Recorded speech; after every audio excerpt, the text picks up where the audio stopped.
What do you know, you young punk? Get off of my lawn. Did you hear what I said? Get off my lawn. I'll call your mother. She'll have some stern words for you. Can you believe these kids these days? They'll do anything. Same way in the wrestling ring. First of all, they look like kids now. They're all like 106 pounds. They don't believe in body slams or clotheslines anymore. Shameful. Uncivilized. Anyway, I miss the old days and the old guys and the old finishes, and you'll learn all about them on the Outdated Wrestling Hour. I pulled something that time.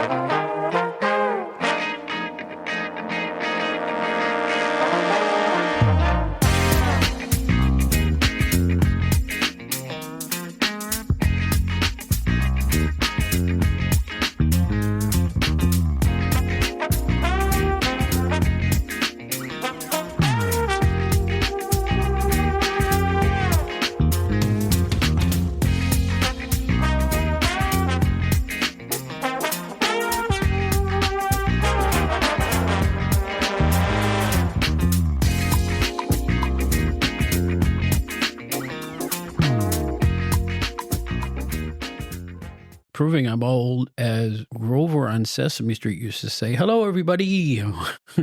Welcome to the Outdated Wrestling Hour. My name is Bob Smith, the former managing editor of Pro Wrestling Illustrated and the former writer for about half the wrestling magazines that ever existed in the 80s and 90s. How's everybody doing? We're going to have a different kind of a show today. First of all, I'm really pleased to welcome back the great Joe Puccio, who just did a really great interview for his website. We're going to point you at that during the course of the show. But also, we're going to talk about why are finishers finished. I don't want to say why I think that is now. We'll get to that during the meat of the show. But the psychology's all messed up. So we're going to complain a lot on this one. At least I am.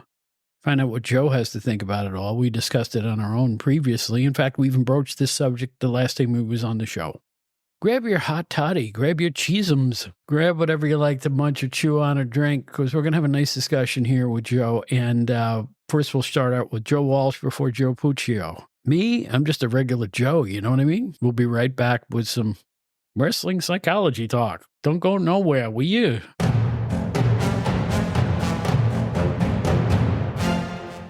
This is Joe Walsh. One thing I do when I'm not playing rock and roll is get on the air as an amateur radio operator. Also called ham radio, is a communication service provided by ordinary people just like you and me. We have a national emergency communication system in place 24/7, 365. Find out more about amateur radio at arrl.org/whatishamradio. See you on the air.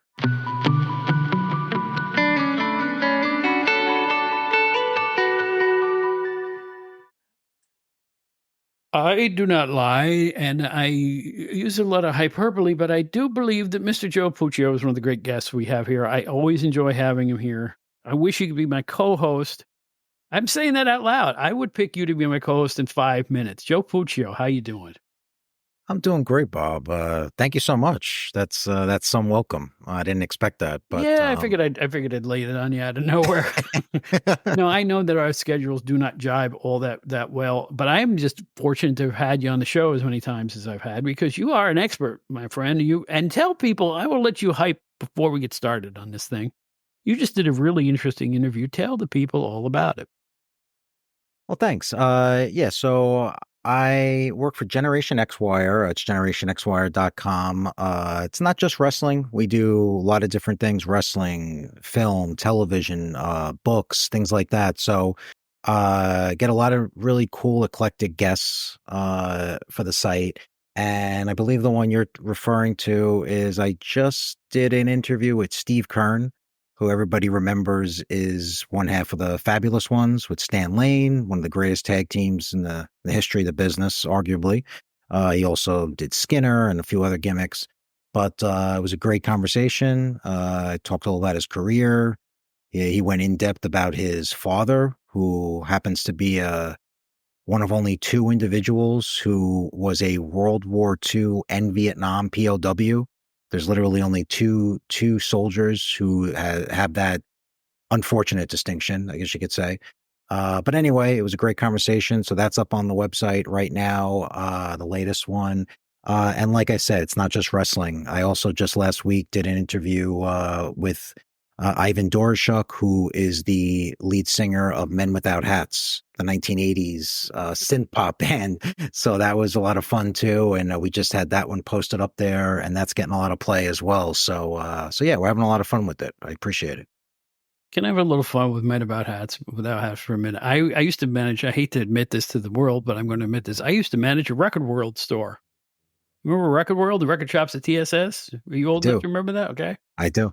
In the early 80s, right before I started my journalism career, I managed stores selling records, and they had that big record, The Safety Dance, right? Right. And they sold a bunch of them, and you couldn't get away from that song, that silly song. Well, their follow-up hit, or non-hit, was a song called I Got the Message, which is the worst song I have ever heard. I don't even understand the point of reference of that song. It was just, wow. Did you hear I Yeah. Got the Message? It sounds like a I Popeye cartoon. I Yeah. can't get over that song. It was vulgar, and it was nasty, and I don't know what to say other than what were they thinking with that one? And it's definitely, if there was a top 10 of worst songs I've ever heard, it'd be about number 9. I hate to tell you. Wow. Okay. Yeah, I do remember it. Obviously, it wasn't a huge hit, not like Safety Dance. They only had a couple. Yeah, there were definitely some hits and misses with that band. But that's the way it is a lot of times, especially with those bands back in the 80s like that. And I thought what was really cool about them, no, not to make this a Men Without Hats podcast, I apologize. But I mean, maybe this will be on your other pod. But what was really cool about them too, they really they reinvented themselves. They did an album years later that was full of electric guitar that Get they out. literally got rid of the synthesizers. There was no synths on it at all, and it was heavy on guitar. And I asked him, where did that come about? This was like the early 90s. And he said, nothing, he was basically just listening to Nirvana and stuff like that at the time, and that was his influences. And he went ahead and did that. He's done some solo records, something that leaned towards opera, if you could believe it or not. So I mean, it's pretty interesting, and that's the stuff I love. I love the different stuff. I love the mix of things like that, where you can't really pigeonhole into one genre or one field. I'll give them credit for one thing. They defined the 80s unique sound of having a band with a man and woman singer singing the same line at the same time. There were a lot of bands that did that back then, and that was a new thing. But they weren't doing harmonies. They were singing the same line as part of the melody. And I noted that when I was working in the record store. You had, who else was the other band that did that? Thompson Twins. There's a lot of bands that did that. So it really defined the 80s sound, and I'll give them credit for that. Yeah, absolutely. And that was a huge hit. I mean, Safety Dance was crazy. They're probably still not working an honest job just on the royalties from that one song, Absolutely. That's so anyway, true. enough of that. I'm sorry. Now that everybody's switched off, all the wrestling fans, where's the wrestling? Okay, here it is. Folks, we're going to talk about wrestling psychology today. It's going to be kind of a complaints show. We talked about that in the opener. And why not? Because as we age, I'm seeing a eradication of the things that made wrestling wrestling. Here's our question of the day, submitted by Glocky Field Spotter of Alaska, who wrote, why does every wrestler have to have a defined finisher? Wasn't that way in the old days. You're right, Glocky. I'm telling you, what is going on with not only people ripping off other people's finishers, but now the old finishers that were finishers are being used just as part of the match, and they don't even put people away. What's your opinion, Joe Puccio? So, finishing moves. Yeah. A lot of different opinions on this topic, obviously. First thing is, I think the whole notion of finishing moves, if we can start talking about that, is a little bizarre in the first place. If you look at a professional wrestling match, the idea or the idea of what a wrestler wants to do is win his match. You have two guys fighting each other. You have two tag teams wrestling each other. and you're basically going to do everything you can that's in your arsenal to win that match. So obviously the entire notion of only being able to win with that one move is a little odd in the first place. But it's one of those things that we accept. We've accepted as fans over the years. It's just something that sort of goes with the territory. So once you get that out of the way, I think it's something that we've been conditioned to over the years, that wrestlers just have a finishing move, and that until you see that finishing move, this match is not going to end. However, nowadays, it's a little different in the sense that, when we were watching wrestling in the 70s and 80s, the finishing move, if a wrestler hit his finishing move, you were pretty much guaranteed that that move was going to end the match, and that was it. And it was going to be one finisher and one finisher only. Nowadays, and I'm not exactly sure when this really started, but nowadays I would say it's minimum two finishers to win a match. And I mean, you don't even know, there's going to be 5 or 6 finishers.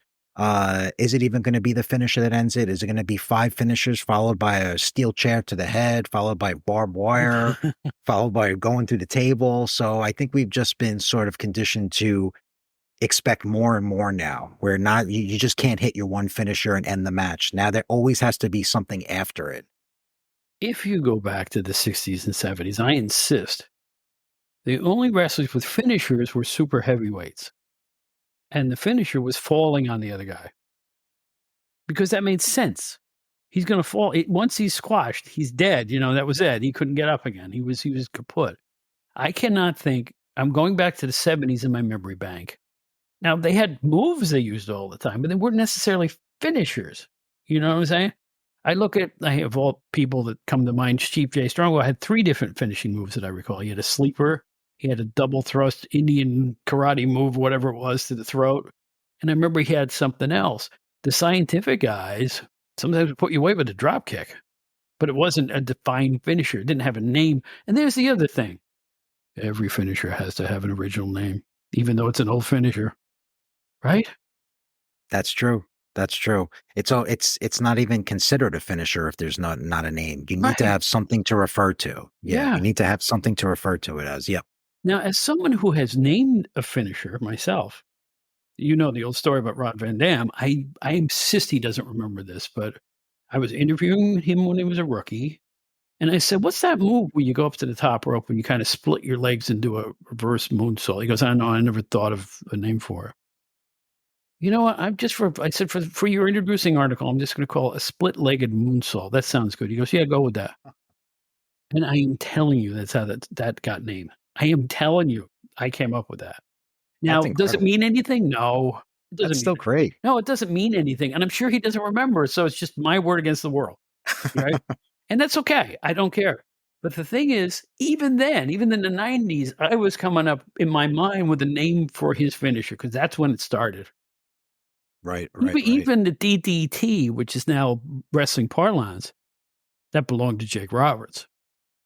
So you would associate the wrestler with the finisher. Maybe that's the whole thing. Don't let him put that DDT on you. He'll never get up again. Maybe that was the psychology behind it, I guess. Well, look, I mean, you make a good point because if you look at some of the wrestlers from the 80s, let's say like the mid 80s, you look at one of the best ever, Curt Hennig.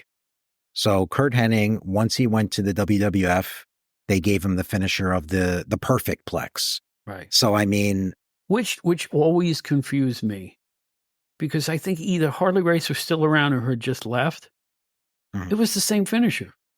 Well, it was fisherman suplex. Yeah. Basically a fisherman suplex. But like you said, I mean, they had to give it that special name. And that's the way you sort of define Mr. Perfect with it, Curt Hennig. What better name than the perfect plex? And maybe to a lot of people, it didn't look the same because, well, Harley Race did it slow and he would just whip the guy over in no time at all. Bang, and down he went. A very pretty move when you do it right. And they always did it right, both of them. But yeah, that's a good point you make right there. Hennig is a great thing to bring up. And I'll give you another one from the 80s, not on the level of Curt Hennig, talent-wise, but a great gimmick nonetheless. Wayne Ferris, when he did the Honky Tonk Man, obviously, he had the shake, rattle, and roll. Now, obviously, that's a perfect name for a finishing move for him. But what was it? it was a swinging neck breaker. Right. So did they call it the swinging neck breaker? No, it wouldn't have had the same sort of oomph if they called it that. But shake, rattle, and roll, everybody remembers that, you know? You notice they don't do those anymore. And I think the reason for that is if you do it wrong, you could really hurt somebody. Blassie used to do one back in the 60s and 70s. That was his actual choice as a finisher after he gnawed somebody's head into a bloody pulp. But if you've ever applied that, and I have, Mark Tandler or somebody showed that, I said, God, if I put my arm this way instead of that way, I'm really going to hurt this guy because you go up against this windpipe, you know? Mhm. So it was like that's one I think you have to be really fine with. And I think that's why you don't see it anymore. Well, speaking of that, I think there's a few moves like that. I was, before we started taping, and I was thinking about some of those moves that you just don't see anymore. Right. And there have been some of the guys back in the day who have given interviews who've talked about that. And they've said, there are some basic moves too that you don't see. Do you ever even think about a hip toss? Now, I know it's the most basic of maneuvers, but you actually don't see that many hip tosses anymore, at least not like we did back then. Hip tosses, Beal throws, abdominal stretches. Abdominal stretch is another one, yeah. Regular old body slams. And you want to know a body slam, and you want to know one of the most popular wrestlers ever, Hulk Hogan. Now, he did the leg drop, was his finisher. Now, might not have been the most devastating looking finisher in the history of the business, but Hogan has said himself on many occasions that was really, really tough on him and his body. A lot tougher on him than it was his opponents, obviously. I can imagine because you land on your hip, right? Right, you landed on your hip, and you do not see that move anymore. Now, again, I think, what the reward would be for even doing a maneuver like that at this point, because someone would look at a leg drop and they think, big deal. Well, there are leg drops, and they never finish anybody now. And there's the other thing. This is the thing that really gets my goat. In the day, well, I think I have a list here. Let's just go over this list. It's time I'll start one. And Sure. You've got some stuff written down too, but here's moves that people use to pulverize and win their matches, and now they don't.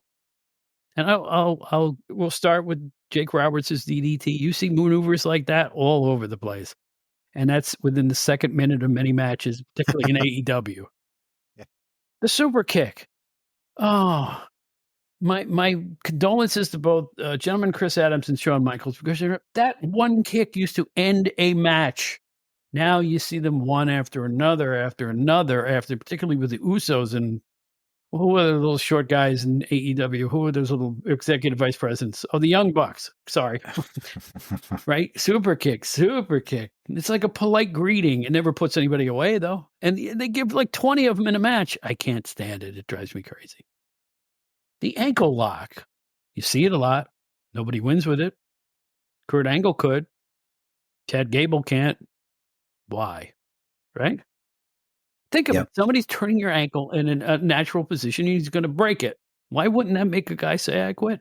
That's true. I mean, all good examples. I wanted to talk a little bit about the super kick as well, because that was something that I was thinking about before we came on today. And you're 100% right. I mean, I don't know if he invented it, but the first person I ever saw do it was Chris Adams. Right. It could have been, maybe somebody did it before him. It's very, very possible, but I know that's the first person I saw doing it in the 80s. He popularized it for sure in the US, and obviously Shawn Michaels took it from him, because I think Michaels has said that he adopted that maneuver from Adams. But you're right. I mean, it's so Adam Cole's another guy who uses it all the time when he came into AEW, like you said, the Usos. And I mean, the Young Bucks, I mean, their entire gimmick is basically the super kick party. As you probably know, that's what they call it. Super kick party. And it's not just them, but I mean, in any given match nowadays, you will see a super kick at least 10 times. It just nonstop, and if you really think about it, that should be a knockout move. Getting hit by a super kick to your face, I mean, that should knock you out at the most, no more than 2 times. But, guys now are taking it 10, 20 times sometimes, not even exaggerating. Right. It's the psychology. And I'll tell you what, back in the day, right, okay, Chris Adams and Shawn Michaels both, when that thing landed, you could hear it. And it looked devastating. And it should have. and they always won with it. Yeah, It was a worthy absolutely. finisher and an exciting one because it would come out of nowhere. Like, the guy could be coming out from behind and hit one of those and turn a match around. That was great stuff. Now it's just 100%. like "Hey, how you doing, super kick?" I don't know what to say. It's crazy. You know what else bothers me too, especially in the Indies? Kicking out after a pile driver. Mm. Undertaker, we hardly knew you. That same goes for Jerry Lawler. I mean, are you kidding me? Are you absolutely friggin' kidding me? What do you think? Yeah, I agree. The pile driver is another interesting one because that's another one that uh, eh, since I was growing up as a fan, it was always one of my favorite maneuvers. I always thought it was a great finisher. I thought Paul Orndorff did a devastating one. I Oh, thought that's his right. was Yeah. his was fantastic. Mhm. That was really, really great. But I mean, people before him were doing it. Buddy Rogers did the pile driver. Jerry Lawler in Memphis was a big pile driver guy. Harley Race, people like that. It's not used as often. I don't know exactly why, but that's another one I think really should be saved for the finish. It's used way too often now. In fact, now that I think about it, didn't they use the pile driver on a table in one of the Flair Funk matches when they did that feud? Or I believe so. I think so. I could be getting my Well, jogged I here, know but for yeah. sure that Randy Savage in Memphis did it to one of the Rock and Roll Express and broke a table in half, when nobody Okay. had ever Yeah. seen anything like that before. Yeah. So, and I don't think they even called it a pile driver. They just saw people do that, and it was like, here comes the ambulance and all this stuff. That's what should be going on. You're compressing a guy's neck into his pelvis, for God's sake. Exactly. And that's how the reaction to that hold should be, Well, that's particularly if the you thing. put through a table with it. Exactly. A well done pile driver, a pile driver that's executed very well. That's a work of art in a wrestling match because the guy upside down, head between his legs, and you just come crashing down on the mat. And obviously, given the illusion that that head is going to dig right down into the mat. I mean, that's a devastating maneuver.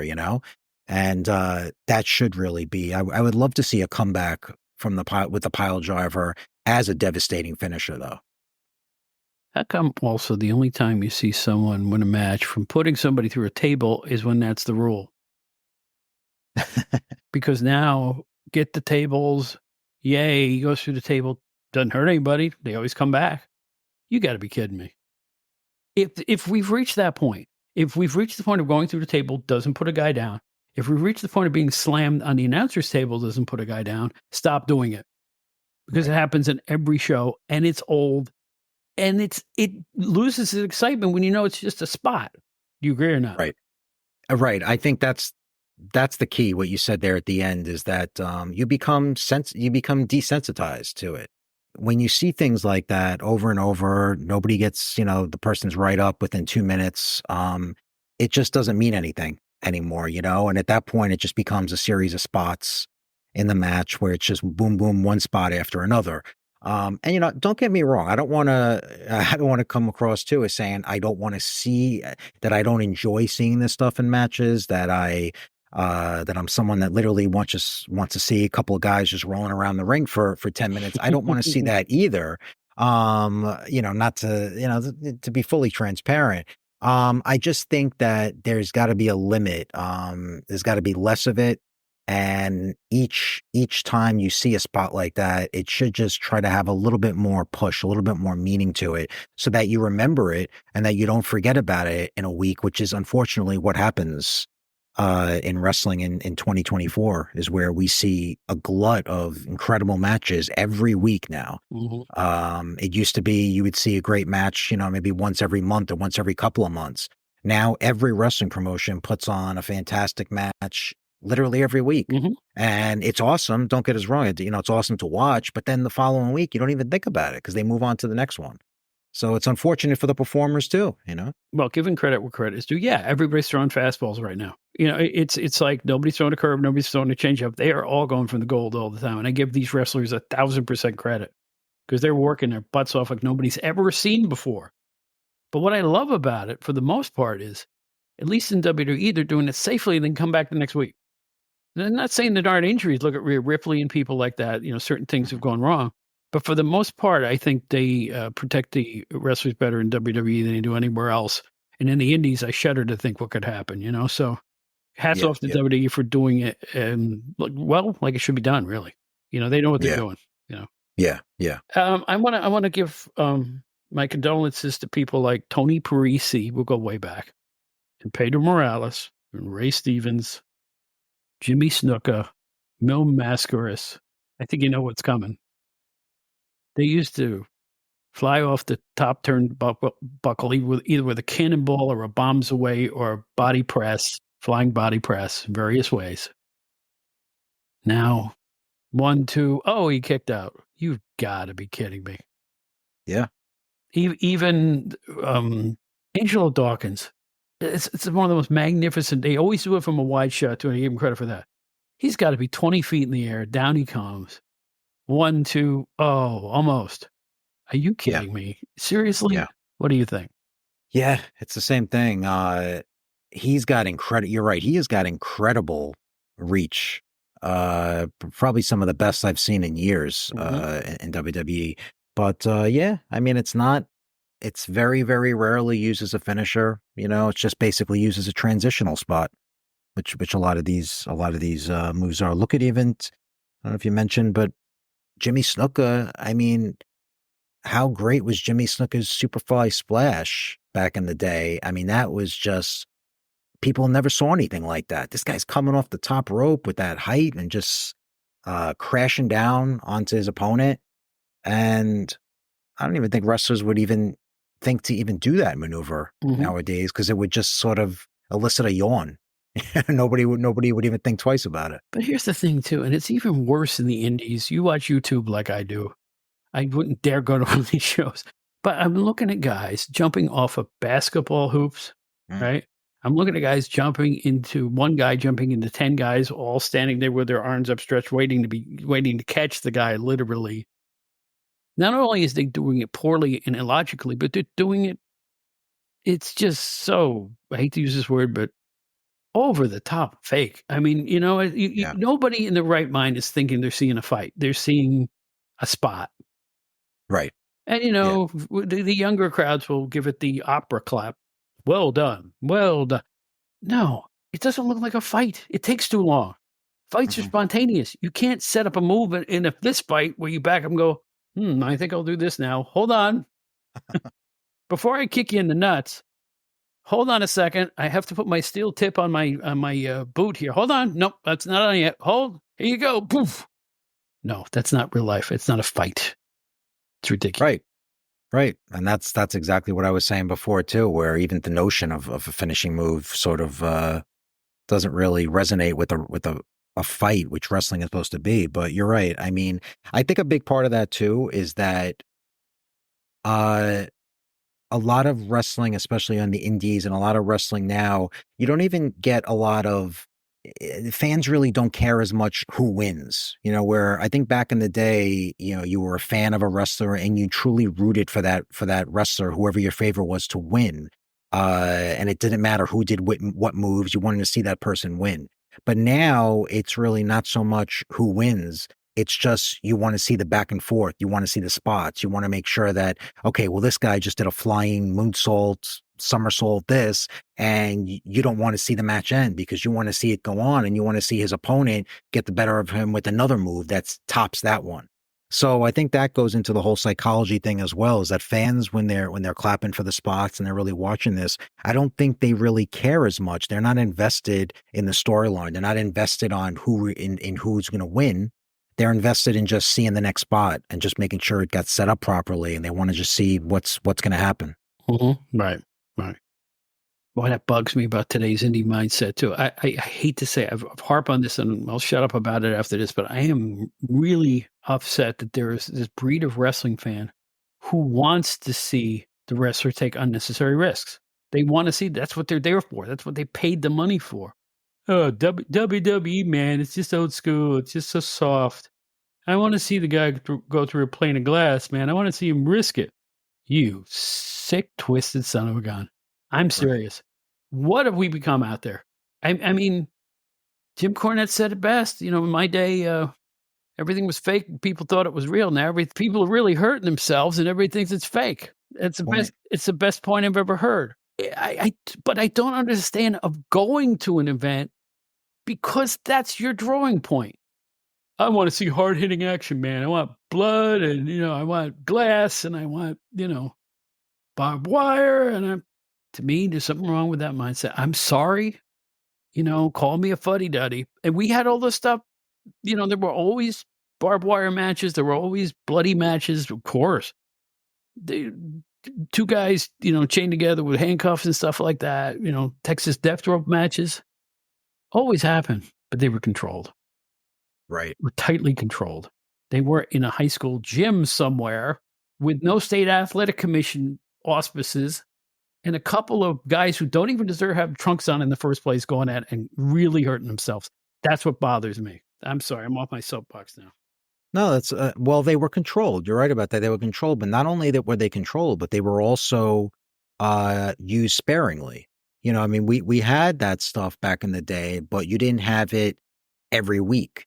You had it as the build, you had it as the climax to something. So if you're going to see a Texas death match, if you're going to see a street fight, you're going to see a steel cage match, that's great. But it wasn't going to be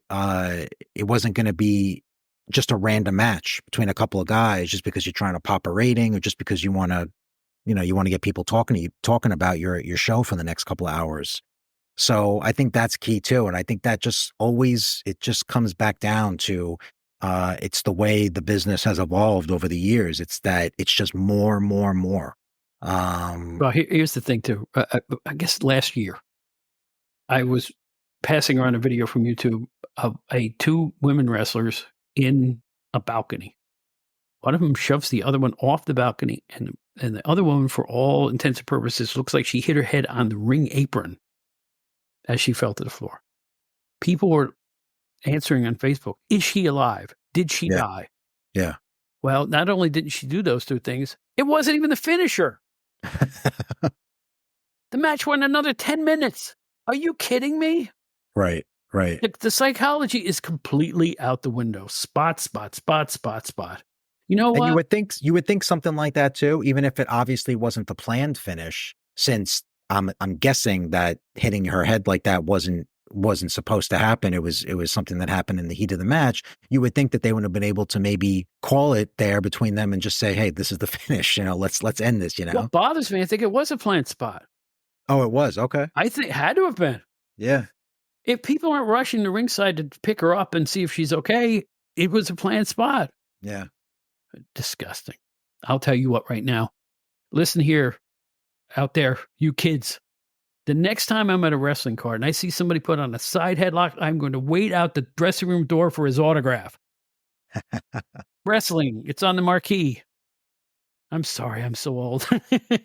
No, I get it. I mean, there's such a long list. I mean, well, we can go on forever. Yeah, if we go down to the list, poor Arn Anderson, one of the most innovative. Remember his spine buster? How beautiful that was. Awesome. One of my favorite moves of all time. Yeah, now it would be like 1, 2 kicked out. Yep. In fact, you see in AEW every week something similar. Yep. Every match has 30. There's the other thing that bothers me. Well, as the what I call these phony finishers. Every match has 66, 67 kickouts. I mean, if there was a match where somebody beat somebody in 30 seconds, the fans, all 9 of them, would probably riot. I just, I don't know what to say. We're conditioned. We're being conditioned wrong. We'll put it that way. Yeah, the kickouts, the false finishes. I love to know where or when that really started. Because Japan. You're right. Japan, Ring of Honor. Yeah, could have been ROH. I mean, I just don't remember seeing that many. Let's talk about one of the classic matches from the 80s, Steamboat Savage at WrestleMania 3. Right. That was a classic match, but even that, you didn't have really there were not that many false finishes, and if there were, it was just so not normal for that time, and those guys were able to go out there and put on a fantastic match. If you think about the finish to that match too, talking about how you don't always have to have a finishing move, and people didn't care, it was fine. Steamboat won that match with a small package, if I remember correctly, which is fine. I have no problem with that. I think in the heat of battle, two wrestlers going out there and just winning on a fluke, oh, look, this guy's small, this guy packaged him and 3 count and that's it. And he won, and it wasn't like fans were throwing things at the time. It wasn't like fans were angry back then saying, oh, that's BS, that's not a real finish and why this. They thought the match was great. That's the way it ended and that's it. And we still to this day talk about that as being one of the great matches from that era. Absolutely. And in fact, I think the Steamboat Flair matches were the same way. I think they both were, I could be wrong, but I think they were both won with small packages. They were. Just a turnaround small package. And you know what? I think somebody recently did that and I almost fell off my chair. And of course, it was in WWE too. Yeah. And I was like, wow, maybe this the kind of thing is making a comeback, And you know what? The chair shot. When I was a kid at the Washington Avenue Armory in Albany, Victor Rivera, who was a heel then, jumps in the ring with a wooden chair, and then everybody stands up going, oh my God, he's going to really hurt Tony Garea. Tony Garea grabbed the chair from him, got one shot at the top of his head, down he went, and he was hurt, and that was the end of the whole thing. One shot, one lousy hit. Now, if you remember Roman Reigns beating the heck out of... Sami Zayn. Roman Reigns hit Sami Zayn with a chair once, probably about 36 times, and he wasn't carted off on a stretcher or anything. Yeah. Really? Yeah. Even if he's being hit to the back and around the torso and stuff like that. That's dangerous stuff. One hit, kids, used to put a guy away every time. Yeah. It was considered the most dangerous thing in a wrestling match when somebody had the audacity to bring a chair into the ring. Do you remember that, or am I too old? I do remember, yeah. Now that you mentioned it, I do remember that from whatever it was, a year or two ago. But yeah, I know what you're saying. And again, I think it really comes back to the way the business is now and how we've seen so much. And we see guys kicking out 100 times, and we see 1, 2, 3. No, they have to be 5 chair shots. So there has to be 6 shot going through tables and things like that, ladder matches, things like that. So because we're so conditioned to it now, it's a little hard. It's difficult to go back. I think if the guy would be stretched out after one shot with the chair, fans would think, oh, this guy's a wimp. Why is he getting stretched out? He just got hit once. Forget about getting hit. Hitting your brain with the steel chair. Oh, what's the big deal? But that's unfortunately the way it is, and I don't know how you go back from that at this point, because how do you reverse that trend? I don't know. Right. I don't know if it would lose fans or if fans would accept that today. And there's the thing, they're conditioned. The same way you have to have explosions and loud music before every match, you have to do 17 chair shots. It's just what they're conditioned to it. Right. They accept it. But then again, there are two differences. Number one, they're all using thin aluminum chairs now. They're not like wooden, chairs used to be. And number two, nobody gets hit in the head. I mean, WWE, I think, learned from people who had concussions not to hit people in the head with a chair. So if you notice, every chair shot is around the shoulders or the back or the legs or something. So it's not like it was. Right. Plus, I don't know if anybody knows how to work a chair shot, because they used to back in the old days. When chair shots would work, the other guy would put his hands up, right near his forehead. Yeah. So, I don't know if anybody even has that skill anymore, to be honest with you. That's true. That is true. I think a lot of it was, looking at the old ECW days and the original ECW, you had a lot of those chair shots. And unfortunately, I would say a majority of them did not protect themselves back then. No. That was, I don't want to get off on that tack, because I think that was a real doggone shame that some guys really suffered from those things. So, live and learn. And I hope they have learned. Same with, Superstar Graham. I hope they've learned. I don't think AEW has. Folks, Superstar Billy Graham contracted a blood disease. It was never the same. All right? Well, that's the simplest way I can put it. Now in AEW, they're bleeding like suck pigs on every show. So I don't know what kind of safety precautions that could possibly be taken. They got guys flying through panes of glass for real. I don't know what to say. I don't want to see somebody get hepatitis or something like that. It's silly knowing what we know. Do you agree, or am I overstating it? Yeah, I somewhat agree. I mean, I think it's definitely an issue in the industry today. I think, um, it's funny.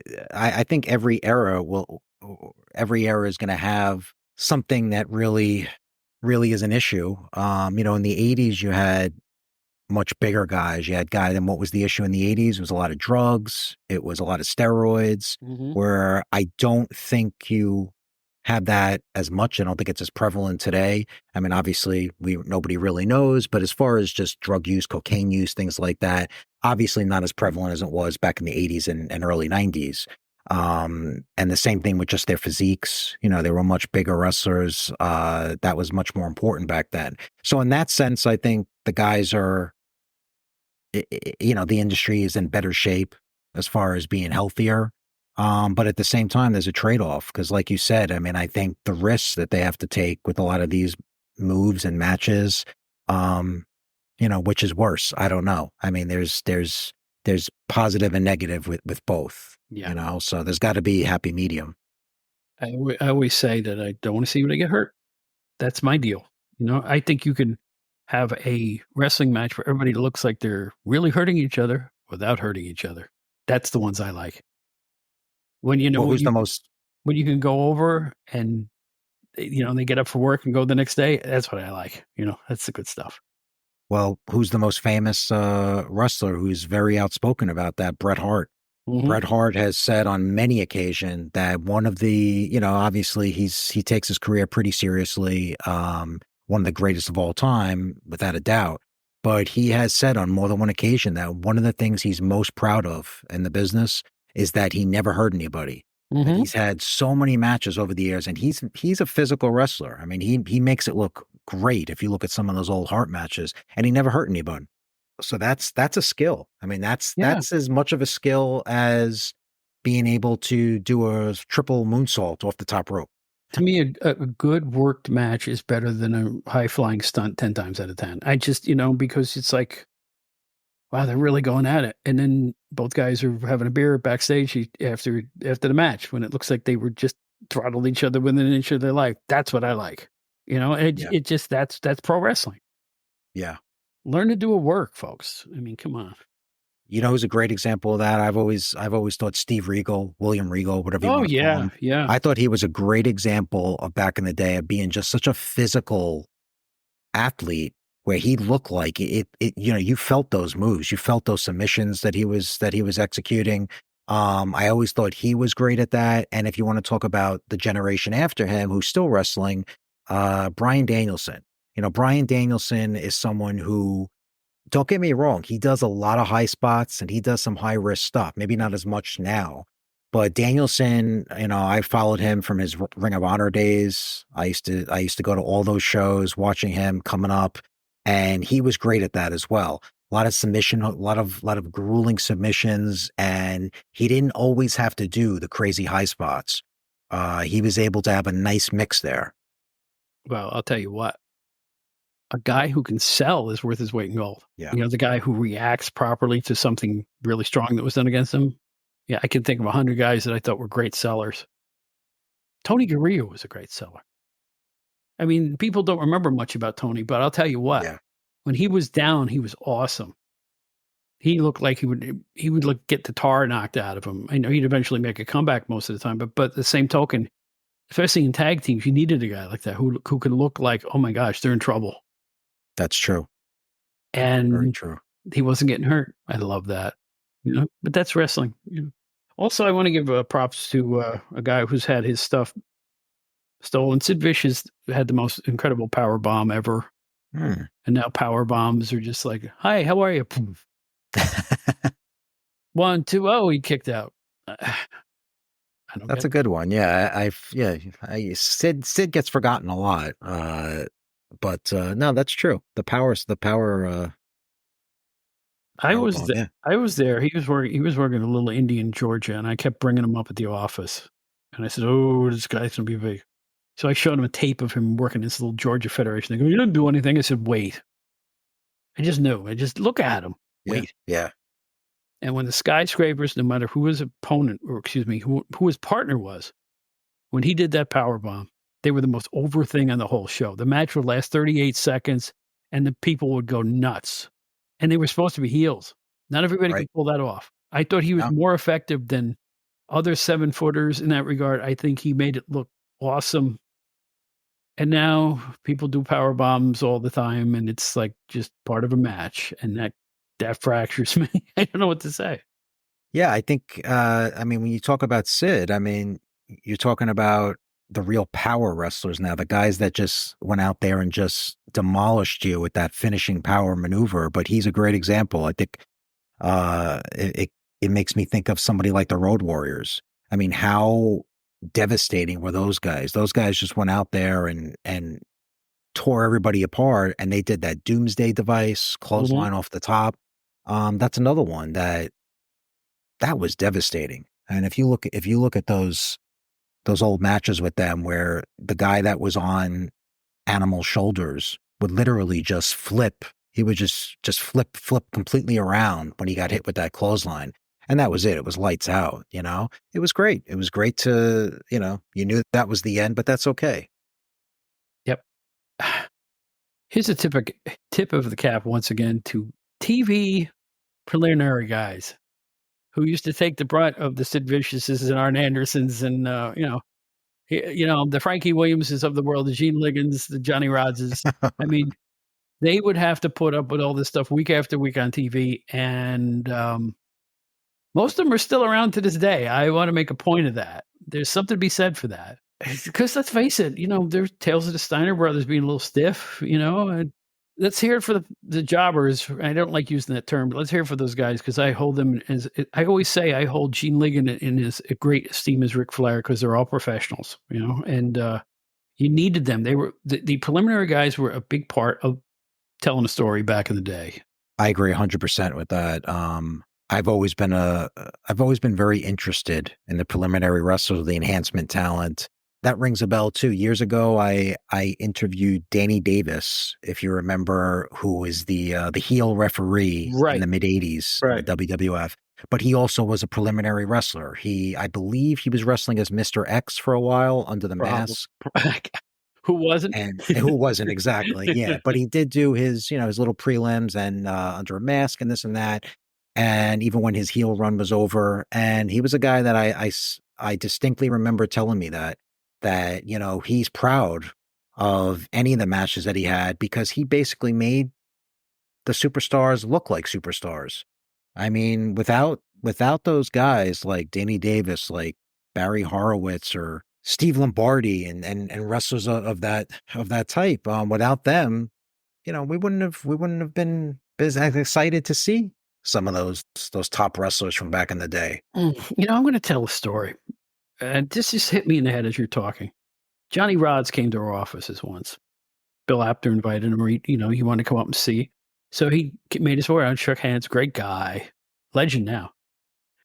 He leaves, and Bill Apter, who brought him, said, "What do you think of Johnny Rods?" He said, "Oh, pretty good. I like a prelim guy." He said, "Bob," and he sat me down. He said, "I want to tell you a story. Johnny Rods was so respected in the business in the East Coast. He was a legitimate, he could shoot, They used to feed some of the prelim guys to him. But Sonny Blaze says when they would get a little bit out of line, a little bit big for the britches, here comes Johnny Rods to set him straight a little bit. Everybody agreed there was never a better wrestler than Johnny Rods. And I think he went on to prove that by training some of the great pros that you see today, and more than you would think, like the Dudleys on down the list. So Bill taught me a lot then. It says he said, "Bob, the wins and losses don't matter. Some guys are happy to just be, part of the team and have a regular job." He said, some of them were really great. And Johnny Rods, if you ever bothered to look at one of his MSG matches where they gave him a little time, he could do everything. Off the ropes, powerful, fast, oddly charismatic. Yeah. I thought he's the best wrestler who never got pushed in the East Coast. That's all I can say. He never got a push, and I never understood why he didn't. What was wrong with what he did? Nothing. Right. He could sell. He was great at coming off the ropes. He was as good as it gets, and that's why I think everybody around him considers him an all-time legend. Where your average fan will go, "Oh, he's just lost on TV." He's a lot more than that. Correct. That's true. I mean, I think when you say that, I think making the point like it really the wins and losses don't matter.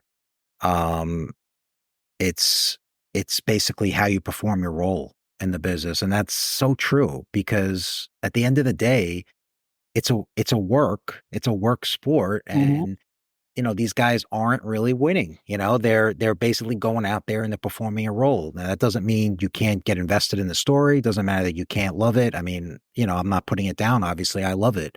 That was always a little strange too, if you think about it, that even some of the guys themselves or some of the guys and girls in wrestling that you always hear about, the ones that don't want to do jobs and they don't want to put somebody over, and they had to win and this and that. It's a little strange if you think about it, that you're in a work sport out there and you're supposed to basically be performing a role, but I'm not going to lose, I'm not going to do that. Can you imagine if you were on a movie set and you were an actor and you're basically telling the director, well, I'm not going to do that scene because, I don't like the way it makes me look. I mean, you go out there and you do the role, so Right. it's a little strange if you think about it. It's a funny thing too. We did this couple of recent shows where we listed the top 100 or the 100 of the 70s and 80s. And I'm thinking, we would go, well, he won the Western States Heritage Championship. He won 2 world championships. And I'm thinking, no, he didn't. Somebody gave those belts to him, is part of what was going on at the time. No wrestler ever beat another one. Right. When you really think about it, it's like, how do I define greatness by a belt when the belt was determined by someone other than the person in the ring?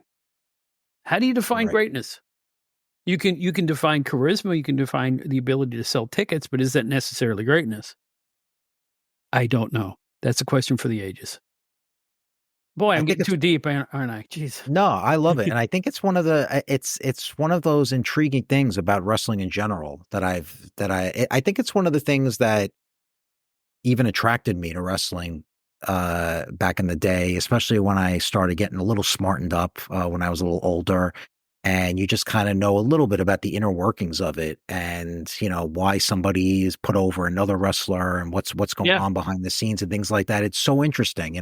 It's a topic that I don't talk about that often with uh with people because it's almost like you get a little defensive too, because you don't want to go overboard and say, well, it doesn't matter, this guy won, but who cares, it's all fake anyway. And I hate saying that because I don't think there's anything fake about it. It's a real skill, what these guys have and do. So that's why I'm always a little hesitant to even talk about that. But you're 100% right. Yeah. I mean, there's nothing to be ashamed of for any of these enhancement No. wrestlers whatsoever. They had a role to do and they did it.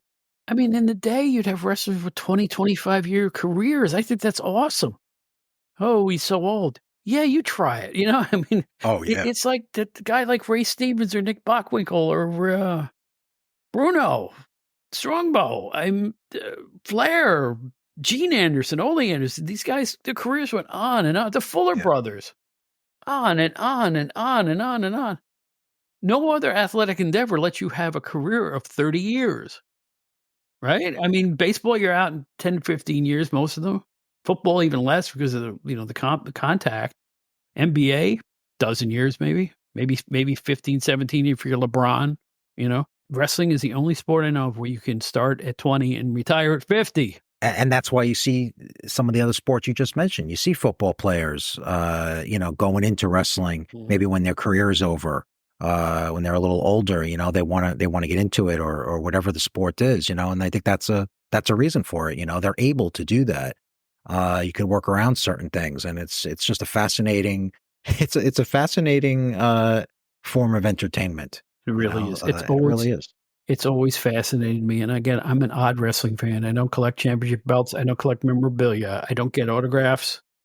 I don't have a lot of photos from the day. I never asked to get my picture taken with somebody.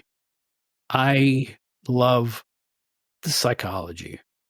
I've said it a million times in the show. When I wanted to see somebody out backstage, it wasn't, oh, I love you. You're the best. No, I wanted to talk to Gordon Solie. I wanted to talk to Eric Embry. I wanted to talk to the people behind the scenes who were involved, the brain trust, as it were, the people who came up with all this stuff, the people that could pace a card or make a star. Jerry Lawler's another one. You know, Jerry Lawler knew what he was doing. He was more than a wrestler. He was everything in Memphis.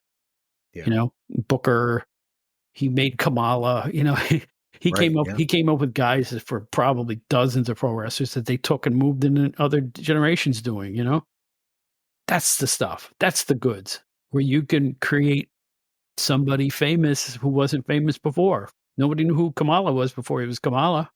right. Nobody knew Junkyard Dog before he was Junkyard Dog. You know, I mean, there's 1,000 wrestlers who were something else. The Missing Link, Mm. Dewey Robertson, Dewey decent Robertson, guy. yeah. Missing Link, I got to go say him. He's weird. You know, it's like somebody came up with that, and it usually wasn't the wrestler. It was a bunch of minds getting together, going, "Well, that's great. We should do this." That's the fun stuff to me. I know I'm weird. I'm strange that way. No, I could see what you're saying about that. I completely, I can relate to that as well. So anyway, just to wrap this up with a neat little bow, I bemoan the great finishers of the past that are now being used as match filler. I don't know any other way to put it. It's strange to me. It's strange to me. The funny part is, though, when an old timer makes a comeback like Steve Austin, his finisher still works. I guess it depends on who you are. That's a good point. Good point. Yeah, I mean, I guess if you're someone like Steve Austin, you obviously can do whatever you want, and anything you do is going to be over. But you're right; he still does the stunner, and people look at it like it's the greatest thing ever. I have to give him credit for that too. When he did that match against Kevin Owens, WrestleMania, Oh yeah, all I was hearing was it's going to be a short match. He can't work anymore. He's not what he was. He's a little bit slower. No, it looked like old times. yeah, That was a really good match, a crazy one, but a good one because you didn't believe what you were seeing with your own eyes. Austin just went and went. That was a long match. So to me, that's one of my favorite matches of recent years because I didn't expect it at all. yeah. No, absolutely. Sometimes these guys come back, and Austin's one, and even Adam Copeland, Edge, who he made his comeback, and unfortunately, it's not really working out for him at the moment. He's out with an injury during his cage match, but he's another one that came back and just really gives it his all. And just, you think, well, how much really does this guy have left in the tank? This guy's kind of up there. He's just going to be going through the motions. Some of these guys can just go out there and they could still bring it, and he's another example. You know Great what? performer. Let's take a right turn to show people that we're not just having a gripe session. Who are your favorite stars of today? I'll list mine and you tell me yours. Just give me 4 or 5 people. I'm still a big fan of Claudio Castagnoli. Oh yeah. Yeah. He's he's not pushed to the top of the card in AEW, but he's up there. He's an upper mid upper carder. Always been a fan of his. I know I mentioned Danielson, and while I guess you really can't consider him a star of today, being that his career is probably winding down, he's been one of my favorites for years. Another guy who is currently out, but I think he's one of the best pure athletes in the business is Kenny Omega. I know he's primarily an AEW guy now, and I don't want to turn this into an AEW versus WWE thing, and I know your feelings, but Kenny Omega, I think, is just a fantastic athlete. Let's see, in WWE, I don't know I know you're a big LA Knight guy in WWE. Put a belt on him, will you? Yeah. I didn't have any belt. I think he's earned it. Yeah. He sold tickets and merchandise. Put a belt on the guy. I mean, what's going on here? Yeah. You know what happened? Right when he was getting his big shove, here comes Randy Orton back. You only got TV time for so many guys, And it's not like they ignored LA Knight, but he went right into mid-card land. And I'm like, what did he do to deserve that? So, well, now it looks like they're hooking him up with Logan Paul. So who knows what'll happen next? But yeah, I'm a big LA Knight guy. Only because I admire him for what he's done in WWE after bouncing around the way he did in the Indies and, the erstwhile NWA and stuff like that. I thought he was charismatic in the NWA, and I was glad to see both him and Nick Aldis together in the WWE. I never thought I'd see something like that, right? So Right. pretty cool. Anyway, any others for you? Because I got a few. Well, let me just say this then. How about your boy Claudio against Gunther? Gunther's a great call. I forgot about him. Would that be a match? That would be incredible. Yes, it was. Yeah. Yeah, Gunther, that's a really great call because Gunther is one of the best talents to come into WWE in years. That guy, they really should push that guy to the moon. I think they are. And I'll tell you what, the Killer Kowalski of the modern era. Yeah. Seriously, only because of the lineage, but I just, he's got it all. He can do everything. Oh, And you man, know and what's go great for a about him? long time. And again, no risks, No, not necessary. that's right. No risks. And that's another good thing about him is that he's very realistic. Mm-hmm. He in his matches are formulated in a way that it looks like a real fight. This guy looks like a tough guy. This guy looks like he's really hurting his opponents. Yeah, fantastic. Yeah, Fantastic he's wrestler. right up there with me too. I can't help it. He's the antidote for anything I don't like on TV. If I know he's on, I'm going to watch. I was flipping channels one day. I was home late, and I got home late for things. I flipped my TV on, and there was a match with Gunther versus Tommaso Ciampa. Right? Uh-huh. It was halfway through, and I went, "Oh God, this is great." Mhm. That's what I like. I turned on, I go, "They look like they're having a fight. This is a good one." Yeah. I'm like, "Go Ciampa," and I'm thinking, "Wow, maybe he's got a shot here." And of course, he did. But the fact is, you can put two really good guys in the ring. If one of them's Gunther, they're both going to look like gold. That's It's just true. tremendous, tremendous. Very Yeah, true. can't be better. He's got the perfect anti charisma. It's like he can't be better than he is. He's a miracle, right? You're right. And that's a good call with Ciampa. Tommaso Ciampa is really good as well. He's someone that I've actually been following since he was on the indies. A lot of shows out here in New York. He was coming up before he signed with a major company, and he always had a great little following, little cult following at all these indie shows that we used to go to. So it was great to see him get his shot. But he's fantastic too. He really is. And better on the stick every time they put one in his hand. I don't know what it is. Every interview he does is better than the last one. Really? I mean, he wasn't always like that, but he is now. Really good. Really good. Rhea Ripley, what can I say? Off the charts. I'm sorry she's so hurt. Yeah. Just changed the game.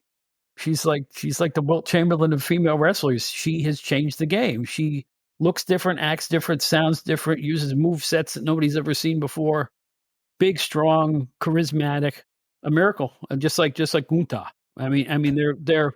I have to do that. She's totally original. Totally original. She is. I can't sing her praises enough. She is. And she's a natural at it as well. I mean, yeah. Make you hate her too. I mean, she's got it all going on. She's been, though I think she eventually is going to turn because people love her no matter what she does. Yeah, she has to. Yeah. I hope that doesn't take her edge off though, because you know what? Just as she is pretty doggone good. She's got a mean streak a mile wide, and it's fun. She's definite heel. People love her and boo her at the same time. It's amazing. Yeah. I think it's all the way they do it. I think you could turn her face, but still keep her with that edge, keep the edge on her. There's a way to do it. Obviously it's not always going to work out the way they want it to. But I think it's inevitable with her, especially when she comes back now that she's injured, to really go full tilt with her. All right, Len, let's end on this. What do you think of Cody? I think Cody is a very good wrestler. I think he's really good to be in the position. I think he's a great selection to be in the position he's in. If you see the way he is in the media, you see the way he does interviews, even at the WWE sanctioned press conferences, he gives the right answers. He's loved by fans, by kids, adults, everything. So I think he really is the right choice to be in that position. I think that what WWE did with him. I don't think he's the greatest wrestler, as far as like performance wise. Again, I'm not putting him down. He's a very good wrestler, but I think there are guys that probably could outwork him a little bit, and there are guys that might be a little better as an actual wrestler. But I think he's the full package. I think when you look at his wrestling ability combined with his interviews, with the way he's relatable to people. So I think when you look at all those different things that he offers, I think I can completely understand why he's in the position he is, Well, I'll tell you, I don't think WWE could have a better ambassador. Right. You know, he relishes that role and is the right guy to put on talk shows and morning shows, and Yeah. you know, he's a fantastic ambassador for the whole sport. He's just, and he's nothing like Dusty. No. You have to be explained that he's Dusty's kid, because he's nothing like Dusty. He's nothing like Dusty in that he's not the biggest guy in the company, and he usually works from behind a lot. He's not going to be a dominant champion, the type of guy that he just got, you know, guys come in and he crushes him in 10 minutes. He's not built like that. You know, that's not his, it's not his work. It's not what he does. He's got the fans in his back because he does come back. He works from behind. He overcomes the odds, you know, the ultimate, well, like Daniel Bryan was. Right. Same deal, you know. Right. There's nothing wrong with that. And with him, it's been, you know, the good guy won. Our good guy won. It's been a long time since WWE has had a champion where it was the good guy won, and that's Cody Rhodes. I think it's refreshing. No, you're right. You're right. But I think that's a big part of it is, like you said, I think the whole ambassador thing. I think that's what I was sort of trying to allude to before, is that he's just so good at that. He's a complete natural at in that role. Sort of like how, you know, years ago, like Cena was sort of like that. Right. You know, like Cena was really, really good on talk shows and just dealing with the media. And he didn't come off as obnoxious, but he came off as knowledgeable, came off as really easygoing, relatable. So I think he's sort of, in a way, filling that role. I think it's going to be interesting to see if Rhodes ever gets if he ever gets people to turn on him as some of the other top baby faces have. Because he hasn't yet, but you know, obviously there's always that risk with somebody like him. That's a good, you should be booking, my friend, because you know what? The best championship matches, remember Peter Maivia turning on Bob Backlund, those things, you know? Yeah. That stuff creates super, super heat. Yeah. And who would turn on him these days? I don't know, Sami Zayn, you know, who knows? Sammy flip-flops back and forth. Right. Kevin Owens, you never know. You know, that would be interesting. He flip-flops too. So there could be some really intriguing. Well, so far the opponents they picked, like AJ Styles, came out of nowhere. I didn't think he was going to get a push like that, but you know what? He's earned it. The matches were great. I think the AJ Styles push is, my guess would be, that's such a Paul Levesque, a Triple H influence. Because I really think, you know, there are so many guys you would probably put in that spot against Cody before AJ, not because AJ's not one of the greatest wrestlers. He's awesome. But I think it's just because personality wise, they probably would have a few other guys they want to push instead of Styles. But I think, you know, Triple H has done a great job. I think he's out there trying to give people good matches, quality matches, things that you actually want to see. You know, if Vince was still running the show, I'm not so sure we would have gotten 2 AJ versus Cody matches like that on pay-per-view. Right. It might not have happened, you know. But another thing interesting is what's going to happen when Roman Reigns comes back eventually, because when he comes back, he'll probably be a face at this point. So that's going to be a really interesting thing too, to see how that all goes. It just seems logical that they would have Bloodline versus Bloodline. It just makes all the sense in the world. Yeah. And what if The Rock comes back too? Which I'm sure he will, yeah. Although I understand he got hurt on a film set recently. He got hurt, but you know, it was nothing to the point where he wouldn't wrestle. And I mean, it's kind of ironic too that he got hurt on a film set. He didn't get hurt in the ring. Yeah, wow. But I'm sure he'll be back for WrestleMania next year at the very least. Listen to us talking about WWE like it's good. You know why? It is. It is. I couldn't always say that I'm as entertained by it as I am right now. Yeah. They always throw a nice surprise in every so often. I can't believe they draw the way they do now all around the globe. You can't deny it anymore. I mean, they've never been this hot, ever. And I don't know what to say other than I hope they continue the quality as well as the commerce. Yeah, absolutely. And I think that they're on the right track. I think they're making a lot of good moves. I think the current management for them is a big part of that. I think free agents are going to be more likely to, whereas maybe if this was a couple of years ago, they'd be much more likely to go to Japan or go to AEW. And don't get me wrong, I mean, AEW is still getting a lot of talent signed by them, but I think people performers are going to be much more comfortable with signing with WWE at this point, because it looks like Triple H really does have the performer's best interests. I mean, he's really making it a little bit easier to work there, which is a good thing. So I think it's great that's happening. I do too. It's nice to hear nothing good news and positive things coming out of that company, particularly after what happened last year and everything else. So let's move on with pro wrestling. And here's another good booking. I had Joe Puccio on the show again. I can't get enough of this. I thank you for being here again. And would you please remind people where they can find your work and you on social media or anything you want to hype? Absolutely. Now I'm really just focused on Generation X Wire. So it's generationxwire.com.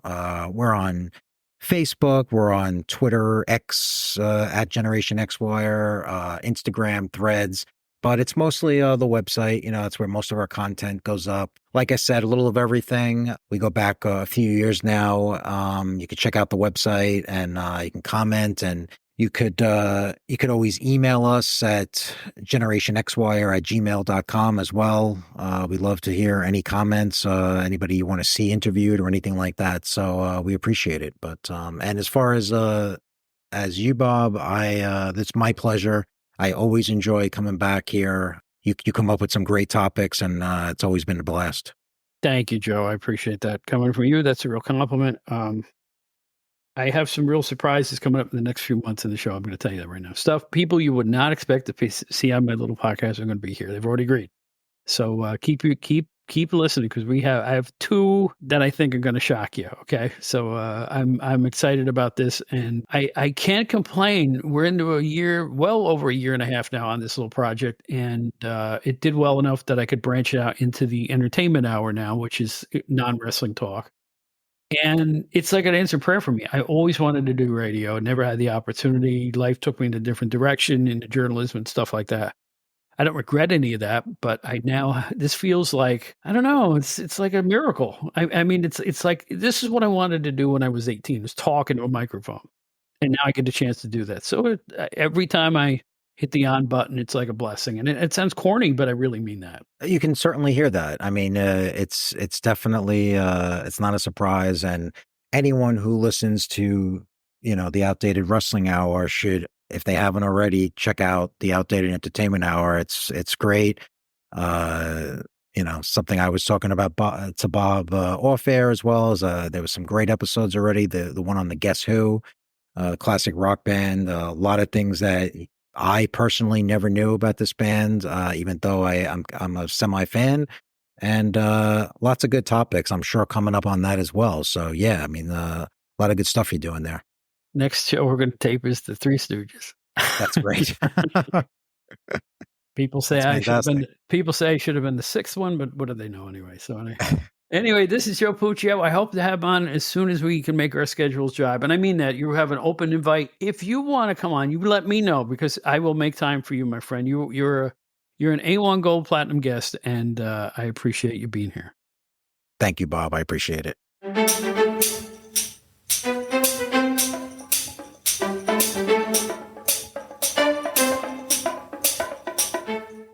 Ladies and gentlemen, Wrestling Fans International Association is back. That's right, the premier fan club association of the 1970s and 1980s has been revived and is back in business. Join today. It's free at thewfia.org. That's thewfia.org. You can also join us on Facebook at facebook.com/groups/WFIA 1969.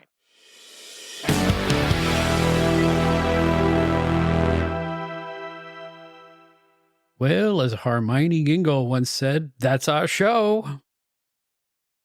We hope you enjoyed it this time out. I want you to know that we are going to take a break for 1 week on 4th of July weekend. July 5th, there will be no show. We will resume the week after, the Friday after July 5th.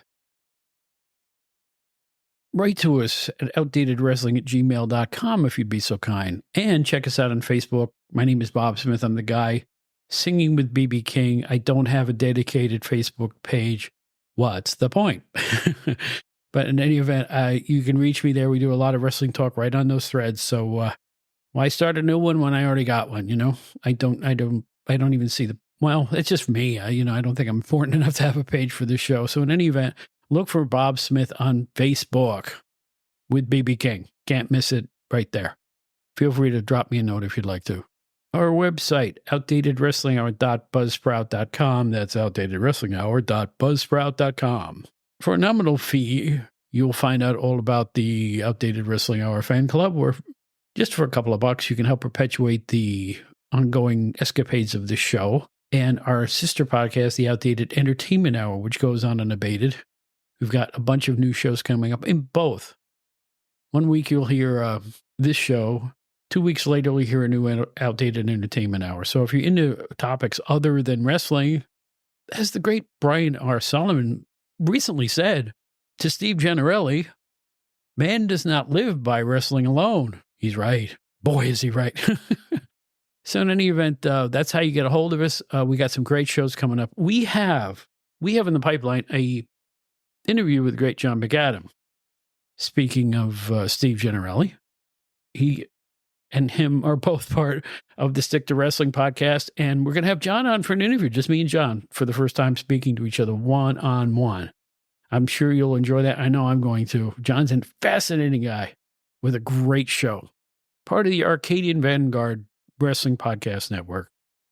Not a dog among them, as Steven Stills would say. They're all good shows. So that's it for now. I hope you enjoyed our look at, changing times. Yep, times are changing, little buddy. So I'm going to mosey on that over right now. And we hope you join us next time for the Outdated Wrestling Hour, wherever you may be.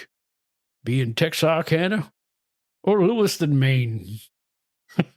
Shut me up. My name is Bob Smith. We'll see you next time. And like Ringo Starr used to say, peace and love.